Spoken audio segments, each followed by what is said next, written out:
Bom, cá estamos nós, neste segundo encontro, segundo domingo do Advento.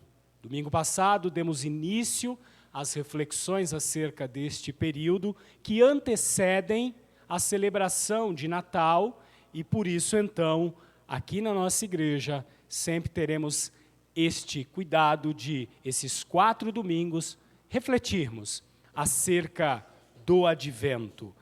Este que é uma estação, um período em que celebramos, pensamos, refletimos exatamente sobre a encarnação de Cristo Jesus, o Deus Emanuel, o Deus conosco. Bom, para isso eu gostaria que você, antes de orarmos, abrisse aí a sua Bíblia no livro de Atos, capítulo 3, versículos de 12 a 26. Esta será a porção das Sagradas Escrituras que leremos, meditaremos e, pela graça do Senhor, faremos aqui a exposição, tendo como objetivo refletirmos acerca do Advento sobre esse texto. Tenho certeza que todos aí já conseguiram abrir em suas Bíblias, e aqueles que têm no aplicativo, Atos 3, do versículo 12 ao versículo 26. Eu vou pedir que vocês me acompanhem aqui na leitura. Quando Pedro viu isso, dirigiu-se ao povo dizendo: Israelitas, por que vocês estão admirados com isto? Ou por que estão com os olhos fixos em nós, como se pelo nosso próprio poder ou piedade tivéssemos feito este homem andar?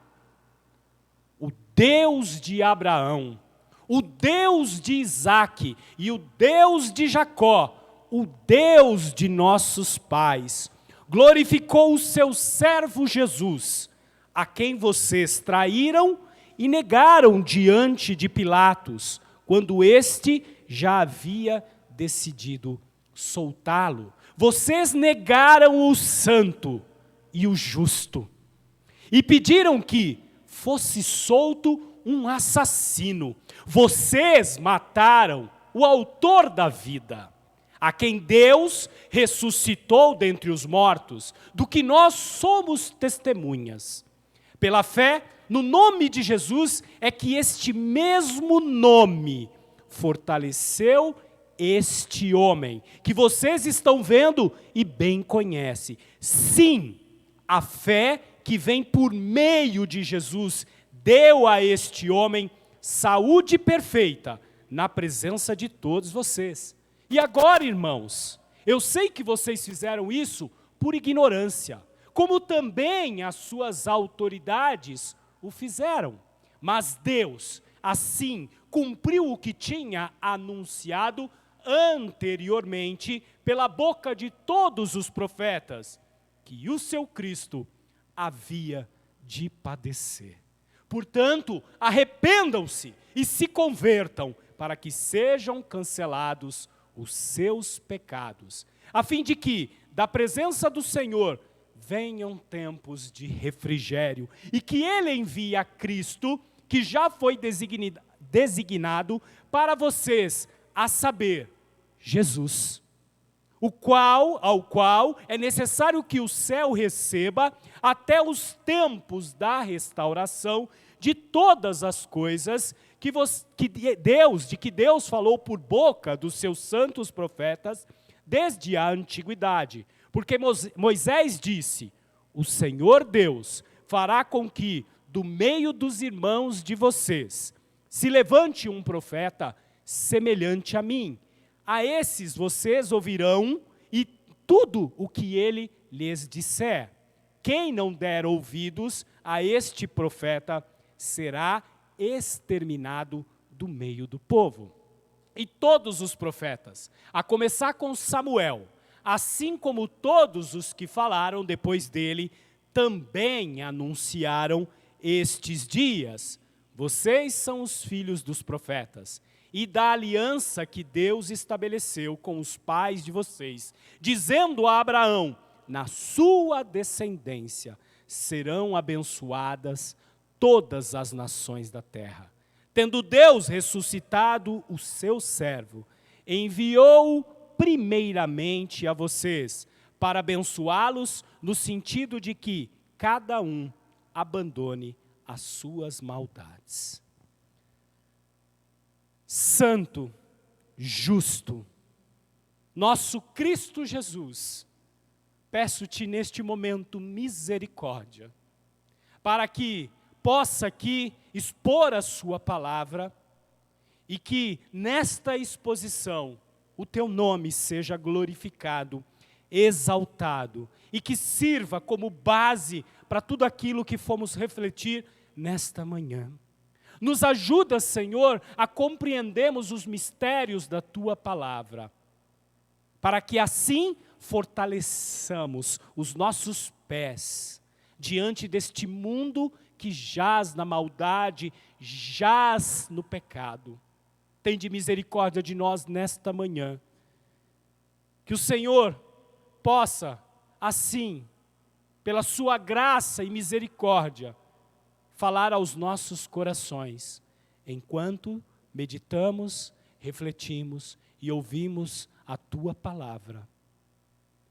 Peço-te que o teu Espírito Santo tome essas palavras aos quais falaremos, de acordo com a tua sagrada Escritura, e faça, Senhor, crescer a nossa fé, fortalecendo assim a nossa caminhada, como tua igreja, como teu povo. E assim eu oro, no nome glorioso de Cristo Jesus. Amém.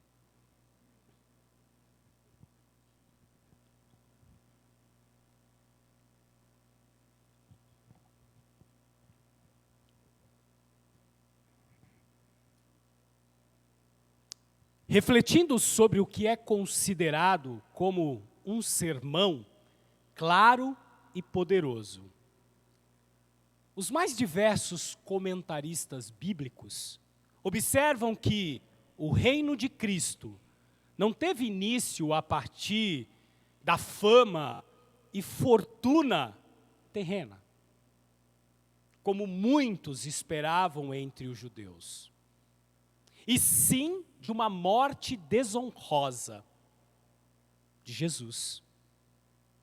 No entanto, essa morte, a morte de Jesus, e sua ressurreição são colocadas dentro da unidade do plano de Deus. Veremos então nesta passagem, neste texto que escolhemos para esta manhã, como o tema central da promessa, a continuidade e o cumprimento da salvação para aqueles que colocam a sua fé em Cristo Jesus é tão expresso e tão claro aqui. Pedro, com maestria, nos guia a isso. Bom, ele e João, que costumeiramente, depois da ressurreição de Cristo, iam ao templo orar, ainda permaneciam em Jerusalém, com o intuito de ensinarem a multidão de crentes que o Senhor estava acrescentando à igreja. E em uma dessas idas de João e Pedro ao templo, Lucas, que é o autor da carta de Atos, acrescenta nessa narrativa que acabamos de ler, ao qual o contexto dela nos mostra, que um coxo, um homem ali que mendigava diariamente à porta do templo, vendo a Pedro e João, pediu-lhes alguma coisa. Pedro e João, olhando atentamente então para ele, quando Pedro interrompe este ato, e movido pelo Espírito Santo de Deus, disse: não possuo ouro e nem prata, mas o que tenho, isto lhe dou. Em nome de Jesus Cristo, o Nazareno, levante-se e ande. E pegando na mão direita do homem, ajudou-o a levantar. Imediatamente, os seus pés e tornozelos se firmaram e, dando um salto, ficou de pé. Começou a andar e entrou com eles no templo, pulando e louvando a Deus. Todo o povo então viu o homem que pedia esmola e que, assentado à porta formosa do templo, e ficaram ali admirados, espantados com o que tinha acontecido. Enquanto aquele homem ainda se mantinha ao lado de Pedro e João, todo o povo, perplexo, correu para junto deles, no pórtico chamado de Salomão. Atos 3, dos versículos 6 a 11. Pedro, meus irmãos, vê e aproveita então a oportunidade, diante daquela multidão que se formava ao seu redor, de testemunhar acerca de Jesus. Realiza o milagre, observa o seu efeito e imediatamente fala à multidão, como acabamos de ler há pouco.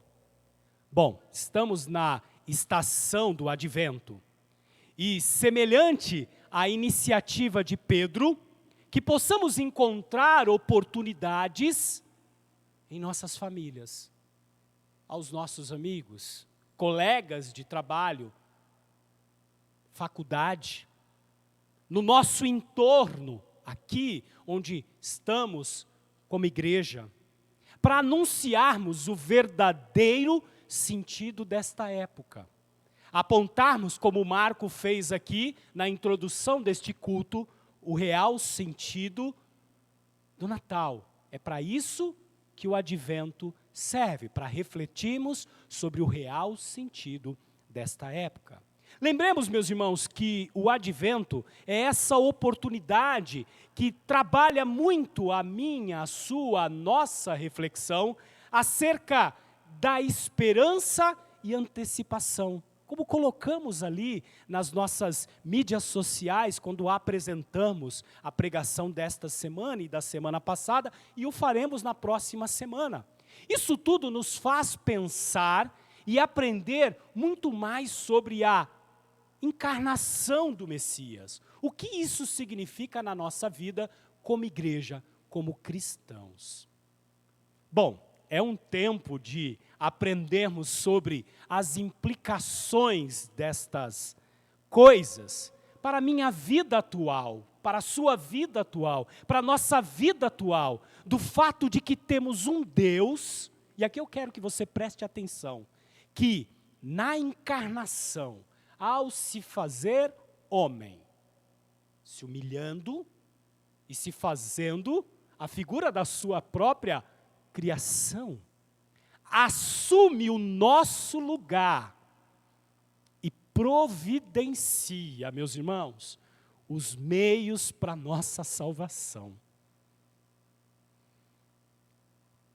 Quero te convidar então, a partir dessas reflexões que já se iniciaram semana passada, ao longo de todo o mês de dezembro, que a gente possa cultivar na nossa consciência acerca da ação de Deus no tempo.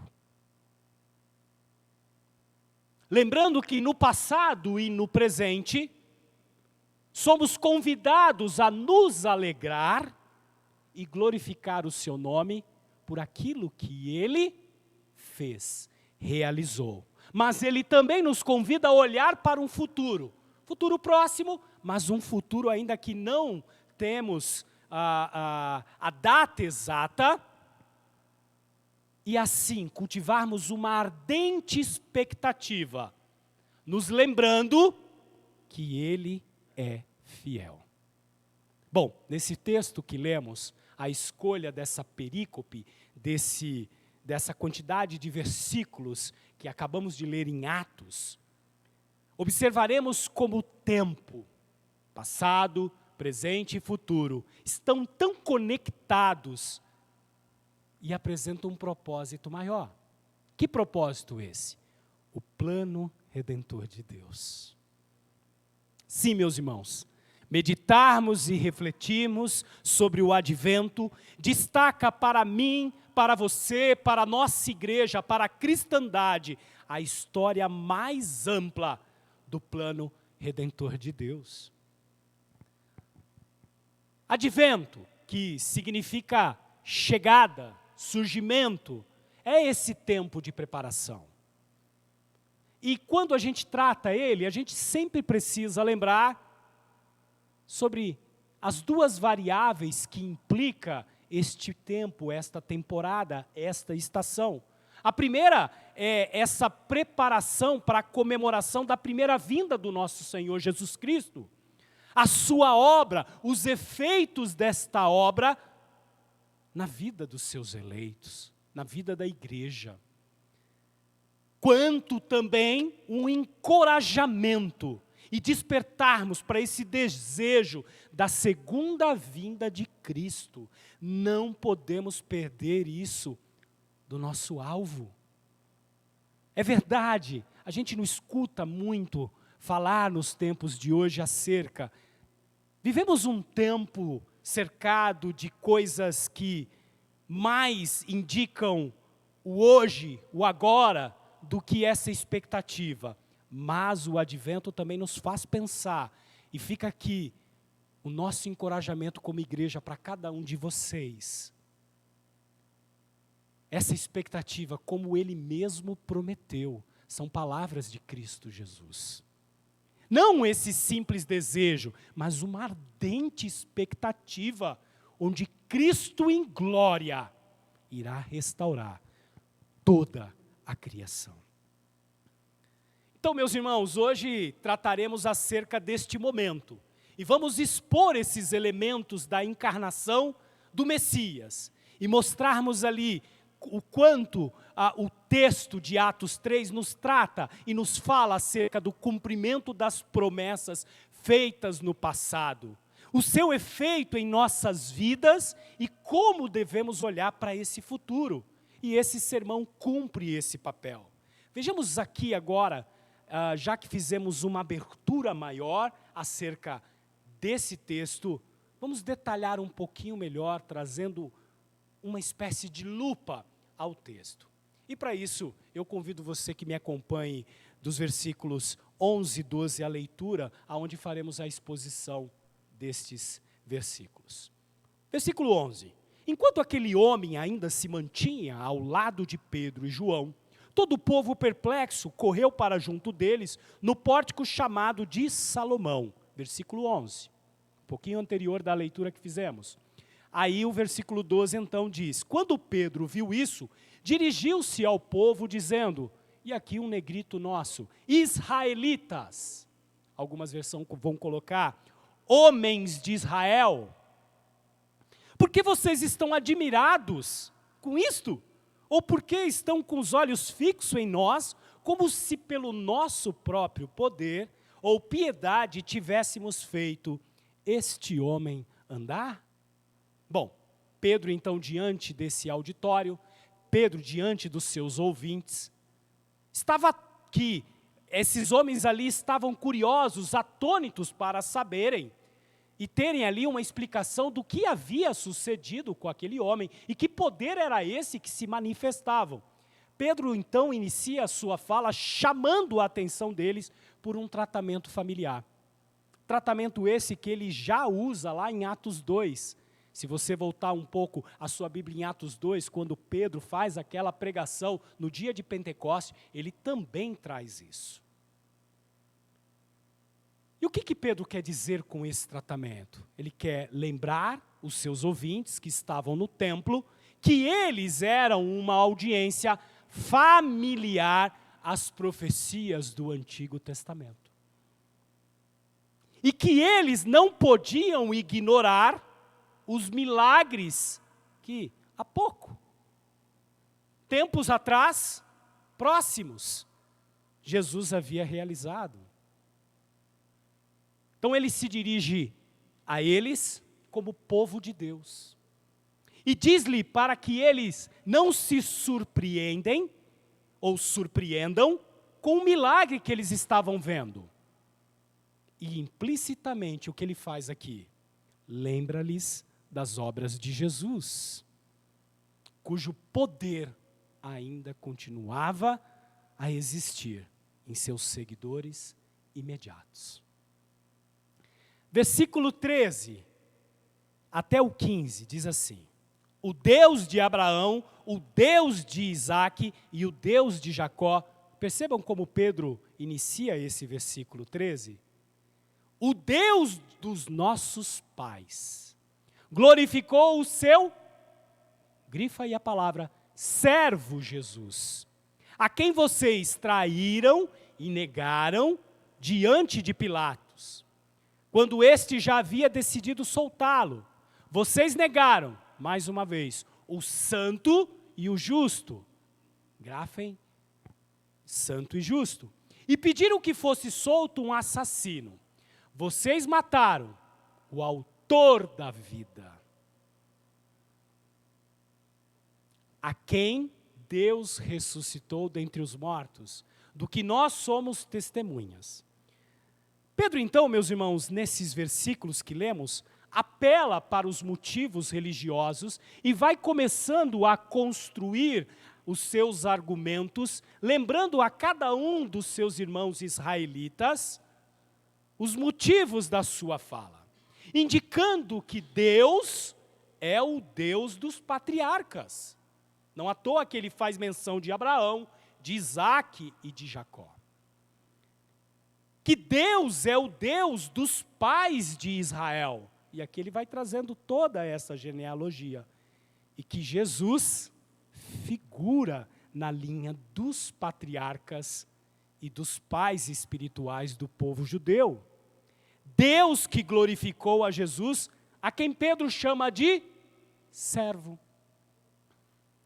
E Pedro aqui está lembrando a sua audiência e os seus irmãos, e nos lembrando acerca da profecia de Isaías, que você pode anotar aí para depois ir lá e checar, a respeito do sofrimento e da glória do servo do Senhor. Isaías 52, que vai do versículo 13 até o capítulo 53, 12. Depois leia com calma, para que você possa identificar essa correlação.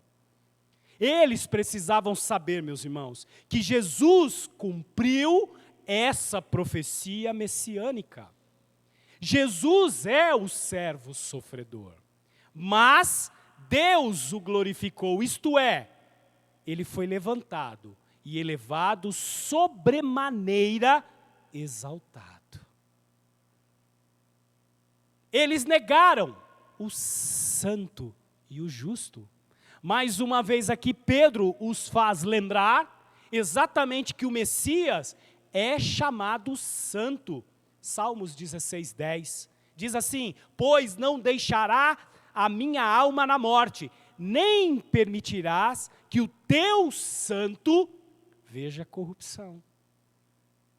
O povo também sabia, meus irmãos, pelos profetas, que o Messias é o justo. Percebe a construção do sermão de Pedro? Percebe a maneira pela qual o Espírito Santo nos leva através desse texto?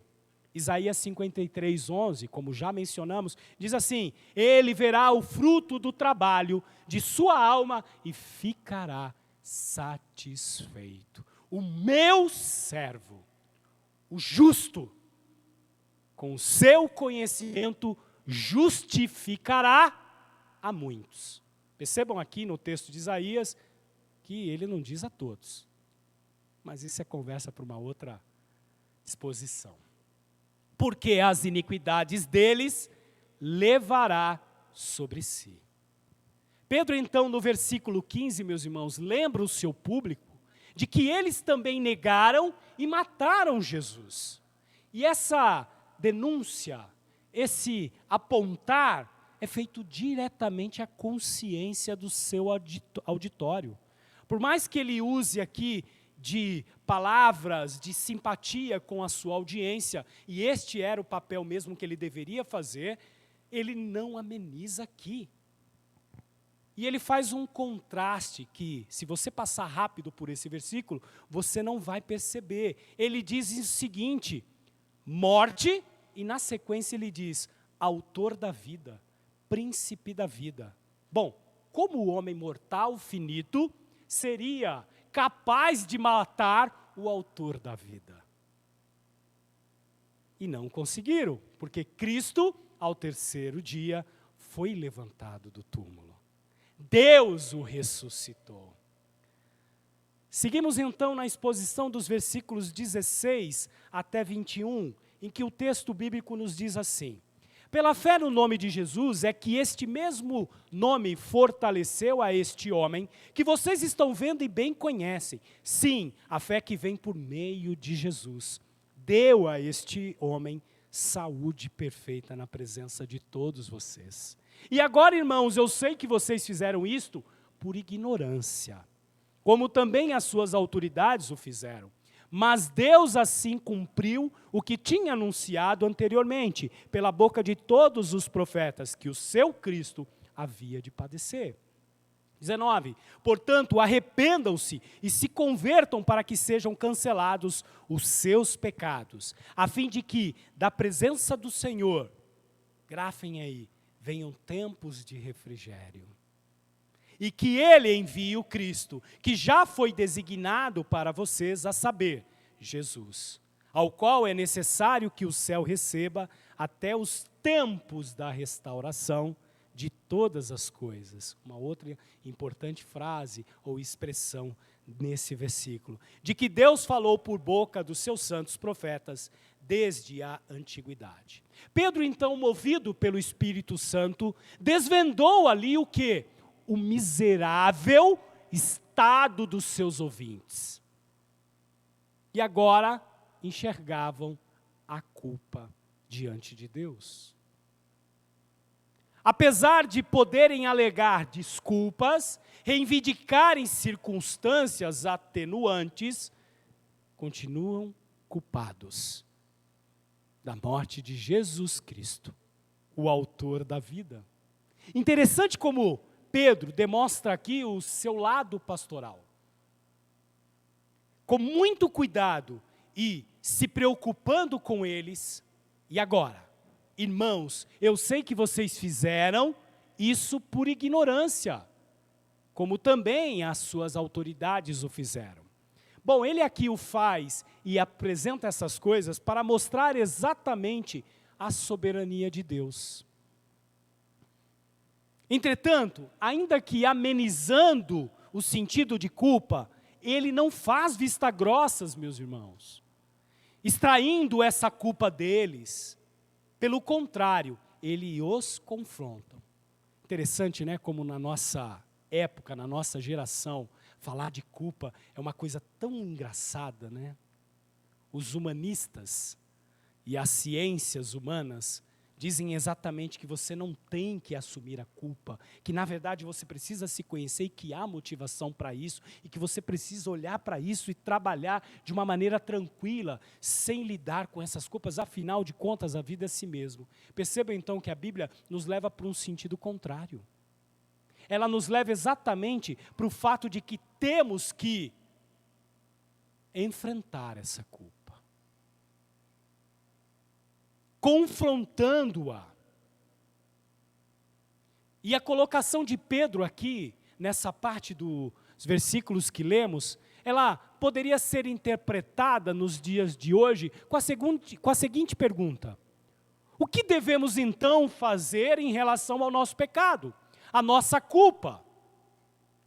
Bom, a resposta de Pedro a esta pergunta conduz os seus ouvintes e a cada um de nós à soberania de Deus, que tem todas as coisas sob seu controle. Como temos aprendido em nosso estudo bíblico às quartas-feiras, não é verdade? Neste capítulo 3, quando estamos tratando do decreto de Deus, nada escapa ao decreto de Deus. Tudo se realiza conforme o seu querer. Entretanto, contudo, porventura, isso não invalida a sua e a minha total responsabilidade pelos nossos erros e pecados. O que Pedro está dizendo a eles é que ainda há tempo, ainda há condição de recomeço. Pois o autor da vida, Cristo Jesus, continua operando no nosso tempo. Continua operando e o seu amor se faz presente aqui. O advento traz essa sensação de recomeço, não é verdade? E ele precisa apontar para isso. Lembre-se, meus irmãos, de que Cristo é o cumprimento da profecia. O versículo 18 nos diz: mas Deus assim cumpriu o que tinha anunciado anteriormente pela boca de todos os profetas, que o seu Cristo havia de padecer. Deus fala por meio de seus servos, os profetas, mas cumpre a sua palavra de maneira absoluta, somente através de Jesus, seu Filho, o Emanuel, o Deus conosco. Então, o que esses homens diante da sua culpa, o que você e eu, você que nos ouve, o que podemos fazer em relação aos nossos pecados? Pedro, então, anuncia e dá o comando. Arrependam-se. Arrependam-se, pois, e convertam-se a Deus. Aqui está a resposta à sua pergunta, talvez para o dilema que você está enfrentando, para as coisas que você no dia a dia tem feito, e tem tentado a sua maneira, com as suas forças, colocando a sua mão. Aqui está a resposta. E com base em evidências das Sagradas Escrituras, meus irmãos, de que Deus cumpriu as profecias messiânicas, Pedro então ordena aos seus ouvintes: se arrependam. Pedro então ordena a nós: se arrependam, renuncie à sua vida pregressa, não sigam mais pelos caminhos de outrora, ouçam obedientemente a palavra de Deus, voltem-se verdadeiramente a Deus. O advento traz essa reflexão de que precisamos refletir sobre como estamos lidando com a nossa vida. Versículos 22 a 26, a última parte do texto, diz que: porque Moisés disse, o Senhor Deus fará com que do meio dos irmãos de vocês se levante um profeta semelhante a mim. A esses vocês ouvirão em tudo o que eles lhes disser. Quem não der ouvidos a este profeta será exterminado do meio do povo. E todos os profetas, a começar com Samuel, assim como todos os que falaram depois dele, também anunciarão estes dias. Vocês são os filhos dos profetas e da aliança que Deus estabeleceu com o pai de vocês, dizendo a Abraão: na sua descendência serão abençoadas todas as nações da terra. Tendo Deus ressuscitado seu servo, enviou-os primeiramente a vocês, para abençoá-los no sentido de que cada um abandone as suas maldades. Nessa última parte do texto, Pedro vai então formar a conclusão do seu discurso. Então ele vai lembrar o seu público acerca das bênçãos da aliança, por eles herdadas por meio de Abraão, seu pai espiritual. Agora, por intermédio de Cristo Jesus, Jesus Cristo, Deus continua abençoando o seu povo. Era isso que ele estava mostrando para o que havia acontecido com aquele coxo. A linha de raciocínio, meus irmãos, que Pedro desenvolve aqui nesse texto, é aquela de que todos os profetas, de Moisés a Samuel, e até os que o sucederam, falaram acerca da vinda do Messias. Cristo Jesus é esse cumprimento, meus irmãos. Isso mesmo. Cristo Jesus, conforme o Marcos nos lembrou no último domingo, quando ele tratou do primeiro domingo do Advento. Cristo Jesus, que é apresentado, e se assim você o puder fazer, em todos os livros do Antigo Testamento, como nosso juiz e nosso legislador, a semente da mulher, o nosso renovo, o carregador do nosso fardo, o mensageiro dos pés formosos, o sol da justiça, o cordeiro pascual, o vingador dos eleitos de Deus, nosso restaurador, o capitão da nossa salvação, o príncipe da paz, a fonte que purifica o pecado e a impureza. Cristo Jesus, aquele que, diante do qual Simeão, que Marcos leu para nós ali em Lucas 2, de 28 a 32, que esperava a consolação de Israel, se pronuncia dizendo: Simão o tomou nos braços, Cristo Jesus, o menino Jesus, e louvou a Deus dizendo: agora, Senhor, podes despedir em paz o teu servo, segundo a tua palavra, porque os meus olhos já viram a tua salvação. Que fé é essa? Para nós, como é confortante sabermos, meus irmãos, que nossa fé, a nossa crença em Cristo Jesus, o fato de estarmos aqui domingo após domingo nos nossos encontros, essa fé, essa crença em Cristo Jesus é sustentada, é amparada por provas cabais, por testemunhos oculares, meus irmãos. E assim como Pedro lembrou o seu público, que as bênçãos da aliança, por eles herdadas por meio de Abraão, seu pai espiritual, agora por intermédio de Cristo Jesus, Deus ainda continua a abençoar o seu povo. Lembremos, Jesus Cristo é o cumprimento do passado, a realização do presente e a garantia do futuro. Uma ardente expectativa.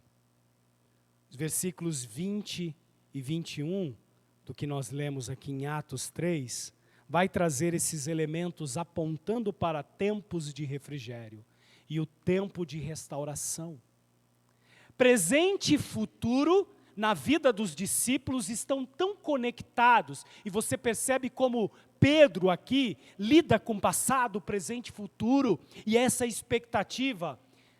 E isso tudo, meus irmãos, nessa realização do ministério de Jesus, era tamanha que eles viviam com uma ardente expectativa de que Cristo cumpriria a sua promessa de que retornaria a segunda vinda do Messias, a ponto de que eles viviam como peregrinos. Eram da terra, mas não pertenciam a esta terra. Eram deste mundo, mas não pertenciam. Andavam entre os homens, mas eram diferentes. Bom, a mensagem da salvação, ela poderia ser desenhada a exemplo da história de dois Adãos. Conforme vamos ler lá, Paulo, quando escreve aos Romanos, no capítulo 5, versículo 19. E ele diz que o primeiro Adão desfez aquela relação que tinha e que gozava de Deus. E por conta disso, a humanidade, então, por conta da queda, carrega esse lapso, essa impossibilidade de se conectar a Deus. E o segundo Adão, que prefigura aqui, Cristo Jesus, reparou aquilo que o primeiro fez. Cristo Jesus, meus irmãos, cumpre em sua encarnação essa materialização das boas novas. Não apenas no cumprimento das promessas passadas, ou essa realização das promessas presentes, o tempo de refrigério daqueles que lançam sobre Cristo os seus fardos, mas a garantia das promessas futuras, as boas novas da volta de Cristo Jesus, conforme o próprio Messias, o próprio Cristo afirma lá no livro de Marcos, capítulo 13, nos versículos 25 a 26, este que é um capítulo que trata de assuntos escatológicos. Olha o que o Senhor diz: Mas, se referindo ao futuro, naqueles dias, após a referida tribulação, aquele mostra que passaremos tempos difíceis, o sol se escurecerá, a lua não dará a sua claridade, as estrelas cairão do firmamento e os poderes dos céus serão abalados. Então verão o Filho do Homem vindo nas nuvens e com grande poder e glória. O advento arranca da gente essa maneira sentimentalista romantizada que a gente tem acerca do Natal, acerca das coisas do futuro, dessa vinda. E eu não vou ficar surpreso se muitos de vocês ainda alimentam no seu coração de que nós seremos arrebatados antes de vivermos essas coisas. Por conta de um ensino espúrio, errado, de muitas das igrejas que por aí não fazem, pois as Escrituras não mencionam nada disso. Muito pelo contrário, o próprio Cristo Jesus aponta tempos de tribulação. Por que está surpreso, meu irmão, minha irmã, acerca do tempo atual? Por que o seu coração se conturba? Por que você ainda alimenta a esperança de que um homem finito, seja lá qual for a sua ideologia, pode nos levar a um momento de paz? É verdade, podemos viver tempos de refrigério, porque a palavra tempos de refrigério também trata acerca desse presente ou desse futuro próximo. Mas, meus irmãos, as coisas vão de mal a pior. E é isso que a gente precisa levar em consideração, e é para isso que a palavra de hoje acerca do advento nos adverte. O próprio Cristo Jesus em Marcos fala desses últimos tempos. Precisamos estar preparados, vigiando e orando, e lembrando acerca disso. Contemplamos, meus irmãos, a encarnação de Cristo nesse mundo, olhando e se alegrando na manjedoura, sim, não há nada de errado nisso, mas também precisamos ser convidados a olharmos para uma história mais grandiosa, abrangente do cosmos. Que história é essa? A história na qual o Deus encarnado, o Emanuel, que foi deitado em uma manjedoura, é verdade, foi para a cruz, se entregou à morte, venceu a morte, ressuscitou, foi assunto ao céu, e hoje está sentado ao trono, à direita de Deus no trono. Esse mesmo Deus, esse mesmo Messias, prometeu que voltaria. E quando ele assim o fizer, todo joelho se dobrará e toda língua confessará. Meus irmãos, nem a morte vai nos impedir de estarmos diante do juiz.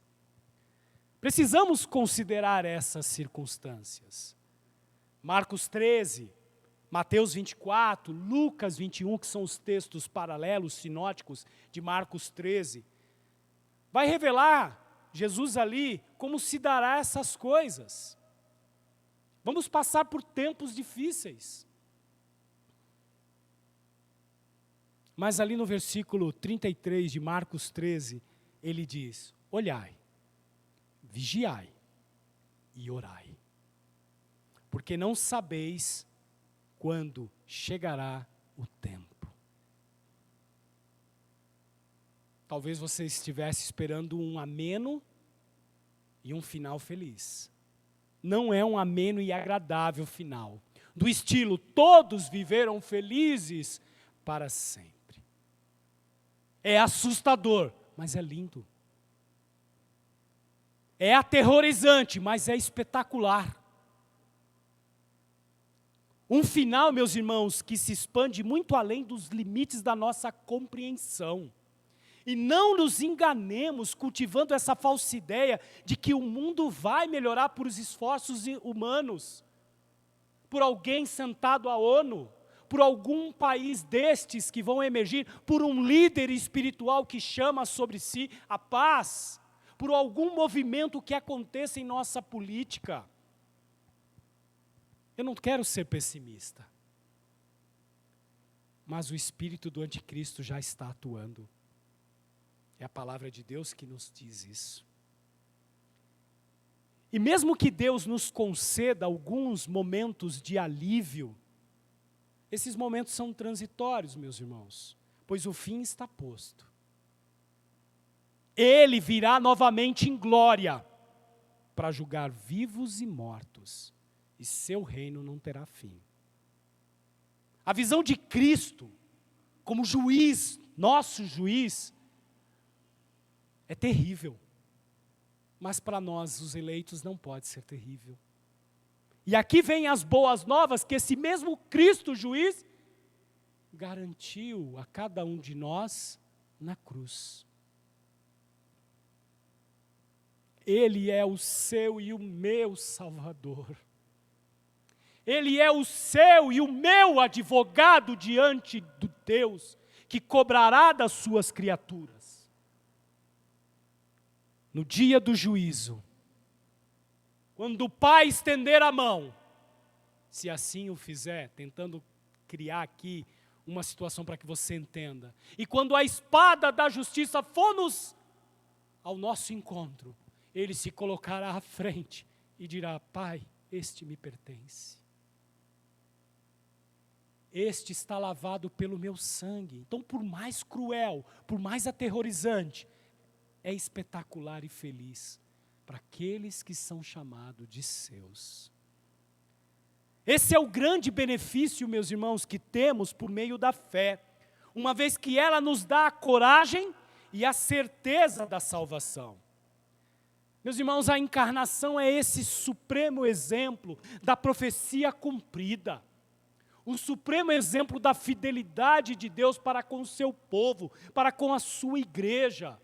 Um Deus que cumpre as suas promessas. Isso é consolador, todas as vezes que eu penso sobre esse cenário do juízo final. Mas enquanto isso não acontece, a gente lida com o nosso dia a dia, com os nossos problemas na vida diária, na família, no trabalho, mas sem perder essa ardente expectativa na volta de Cristo. E como o advento nos faz refletir sobre um futuro, esse futuro que nós não controlamos, que está na economia de Deus, pois só Ele sabe o momento certo que isto acontecerá, que nós chamamos de futuro escatológico. Marcos, Daniel, Apocalipse tratam com mais detalhes ali em mistério, muitas vezes.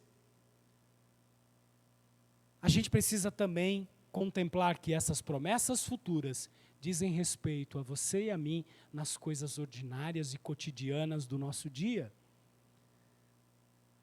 E você deve estar se perguntando: mas como posso saber que isso vale para mim, pastor?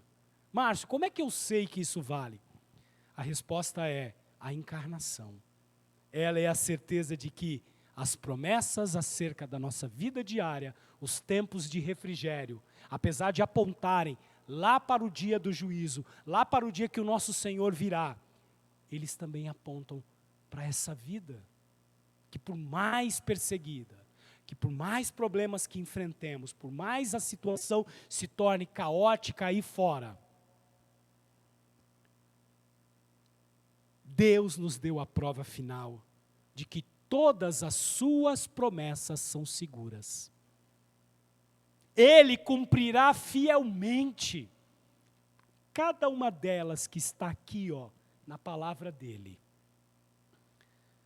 Então eu não sei o estado que você se encontra, ou a condição, mas eu quero te lembrar aquilo que Hebreus 13 diz. Hebreus 13, 5. Não te deixarei, nem te desampararei. Promessa de Deus para a nossa vida. Deus disse isso, meus irmãos, e a gente tem uma prova absoluta de que Ele cumpre as suas promessas. É verdade, nem sempre Ele o faz imediatamente, da maneira como você e eu imaginamos, ou queremos. Não, mas Ele o faz. E nunca falhou, nunca falhará, nunca deixará de fazê-lo. Ainda um pouco nesse aspecto pessoal, o advento, meus irmãos, é a garantia desse futuro, e isso vai impactar a nossa jornada de santificação. Muitos de nós ainda estão em luta, lutando contra o pecado, às vezes sentindo que iremos perder as esperanças, sucumbidos naquela luta diária, preocupados, porque não enxergamos em nós os frutos, o selo daquele que caminha de uma maneira justa, porque entendemos, ainda que saibamos que não é por mérito, que esse exercitar, esse conjugar da santificação, muitas vezes precisa ser por nós o mérito. Eu quero lembrar a vocês aquilo que Filipenses 1,6, promessa de Deus nos diz: aquele que em vós começou a boa obra, a aperfeiçoará até o dia de Cristo Jesus, meu irmão. Como filhos, temos um Pai em comum, que cuida de nós até que um dia, finalmente, fiquemos sem falta. Efésios 5:27, sem mácula nem ruga, nem coisa semelhante. Sim, meus irmãos, Ele irá nos aperfeiçoar. Sim, meu irmão, minha irmã, Ele irá aperfeiçoar você diante das suas lutas, daquilo que você tem vivido. Se você de fato tem refletido sobre Ele, o chama como Senhor e tem agido na sua vida, não tenha dúvida, Ele cumprirá essas promessas. Agora, quando somos tolos, turrões, e tentamos desafiá-lo, talvez essa seja a sua situação, Ele o castigará, como um bom pai, que corrige os seus filhos, até conseguir, e Ele consegue, que você esteja onde é o seu propósito que você esteja. Hebreus 12, 6, 7 nos lembra disso e diz: porque o Senhor corrige a quem ama, e castiga todo filho a quem aceita. E para a disciplina que vocês perseveram, Deus os trata como filhos. E qual é o filho a quem o pai não corrige? Assim é Deus, meus irmãos. Ele não muda, seu propósito não pode ser frustrado. Saiba que a nossa santificação e finalmente a nossa glorificação estão garantidas pela encarnação. Mas isso não tira de você a sua responsabilidade de orar, vigiar, orar, ter esmero, se dedicar, conjugar as disciplinas espirituais na sua vida, com discernimento clamar ao Espírito Santo para que mostre os gatilhos pelos quais você tem sucumbido a essas lutas. Mas Ele cuida de nós, porque Ele sabe que o nosso corpo é frágil, porque Ele sabe, meus irmãos, que somos fracos, que não temos condições de sozinhos fazermos alguma coisa. É difícil da gente compreender isso. A gente sabe que tem dores, penas, tribulações, problemas. Essa velha tenda, aqui nos meus cinquentões, aqueles que já estão por aí e um pouco mais, sabe exatamente o que significa dissolver-se. Mas lembre-se, se você é filho de Deus, o seu corpo será glorificado. Há uma promessa. Filipenses 3, 20 e 21 diz: aguardamos o Salvador, o Senhor Jesus Cristo, o qual transformará o nosso corpo de humilhação para ser igual ao corpo da sua glória, segundo a eficácia do poder que Ele tem, até subordinar a si todas as coisas. Aguardemos então, meus irmãos, a promessa de que Cristo voltará e receberá seu povo, enxugando todas as lágrimas de seus eleitos, recebendo a sua noiva, a igreja, e destruirá todos os seus inimigos, porá abaixo os orgulhosos, os poderosos deste mundo. Ele vai vir para julgar o mundo com a verdadeira justiça. Mal, pecado, inferno, Satanás e tudo aquilo que pertence a essa horda serão atirados no lago e arderão por toda a eternidade, lago de fogo.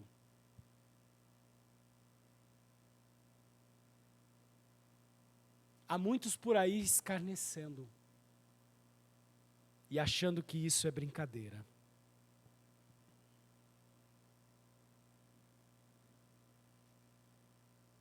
Segunda Pedro 3, 3, 4 nos fala sobre isso. Onde está a promessa à sua vinda? Porque desde que os pais morreram, todas essas coisas permanecem. A resposta que continuamos dando é esta: que Deus é Deus, que Ele não é como o homem, que para Ele 1000 anos são como um dia como 1000 anos. Ele tem o seu tempo, Ele tem o seu método. Em sua sabedoria, Ele permite que essas coisas que vivamos aconteçam. Que o seu povo passe por situações que muitas vezes não entendemos. Até que chegue a plenitude dos tempos. E então, o Filho, mais uma vez, voltará para julgar todas as coisas. O advento, meus irmãos, nos garante essa certeza. E assim, eu e você podemos cultivar essa ardente expectativa de sua vinda. E como Apocalipse termina, lá no capítulo 22, a sua carta, eu quero terminar essa mensagem nesta manhã. Apocalipse 20, versículos de 20 a 21. Aquele que dá testemunho destas coisas diz: certamente venho sem demora. Amém.